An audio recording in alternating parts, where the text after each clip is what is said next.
Hi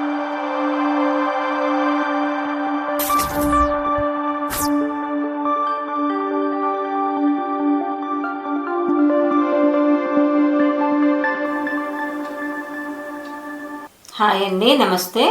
ఈ spider plant అండి నేను ఆ డబ్బాలో పెట్టి చాలా కాలమైంది. అయితే ఒక్క కొమ్మగా పెడితే అన్నీ వచ్చినాయండి, ఒక 5-6 చెట్లులాగా వచ్చేసి కూడా దాని మధ్య కొంచెం పట్టించుకోలేదండి. అంతా ఎండిపోయి చాలా వరకు అలా ఉన్నాయి. దానికి వాళ్ళ క్లీన్ చేద్దామనేసి క్లీన్ చేస్తున్నానండి. క్లీన్ చేసి కింద డబ్బాకు పెయింట్ కూడా వేయాలని ఉంది, కానీ అది ఎప్పుడైతుందో. ఈ రోజు మట్టుకైతే క్లీన్ చేద్దామని అయితే ముందు పెట్టుకున్నానండి. చూసారా అసలు ఎంత చక్కగా ఉంటుందండి స్పైడర్ ప్లాంట్. ఈ మన క్రోటన్స్ ఏవైనా సరే అండి చక్కగా ఉంటాయండి. మనకు గార్డెన్లో అసలు ఒక 10 రకాలు అట్లా ఒక్కొక్క రకం 10 మొక్కలు కనుక పెట్టుకుంటే గార్డెన్ నిండా గ్రీనరీగా చక్కగా అనిపిస్తుందండి. ఈ కూరగాయ చెట్లు, ఈ పండ్ల చెట్లు ఇవి పెట్టాలి, పెంచాలి అంటే చాలా కష్టంగా ఉందండి, పెరగట్లేదండి. మరి మా వాతావరణానికి ఏమోనండి. అయితే సరే ఉన్న చెట్టుని అయితే ముందు క్లీన్ చేద్దామనేసి తీస్తున్నాను.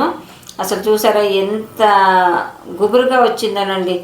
6 మొక్కలు వచ్చినాయి అనుకుంటండి దాని లోపల బకెట్లో. చాలా కాలమైంది, దాదాపు 1 year అయిందండి. పెట్టి ఒక మూల పడేసి పెట్టే. అసలు దాన్ని నీళ్లు పడితే తప్ప దాన్ని అసలు మళ్ళీ దాన్ని ఆలన పాలన ఎప్పుడు చూడలేదండి. సరే ఎందుకో ఏదైనా టైం రావాలంటారు కదండి. ఈరోజు దానికి టైం వచ్చి చేస్తున్నాను. ఈరోజు అంటే ఇది నెల పైన క్రితం వీడియో అండి ఇది. ఇప్పుడు అప్లోడ్ చేస్తున్నాను. ఓకే ఫ్రెండ్స్, మరొక మంచి కంటెంట్తో మళ్ళీ మీ ముందుకు వస్తా.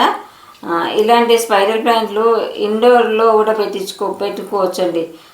GG plant, spider plant, snake plant ఇవన్నీ కూడా ఇండోర్ ప్లాంట్స్ కూడా ఇండోర్ పెట్టుకోవచ్చు, అవుట్డోర్ పెట్టుకోవచ్చు.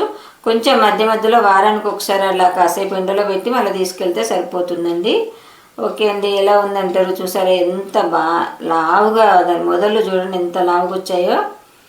అంటే 1.5 సంవత్సరం అయిందనుకుంటాను అది పెట్టయితే నేను.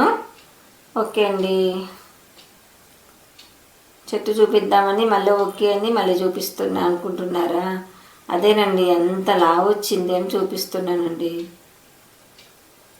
సరేనండి, మర్చిపోకండి లైక్ ఇవ్వడం.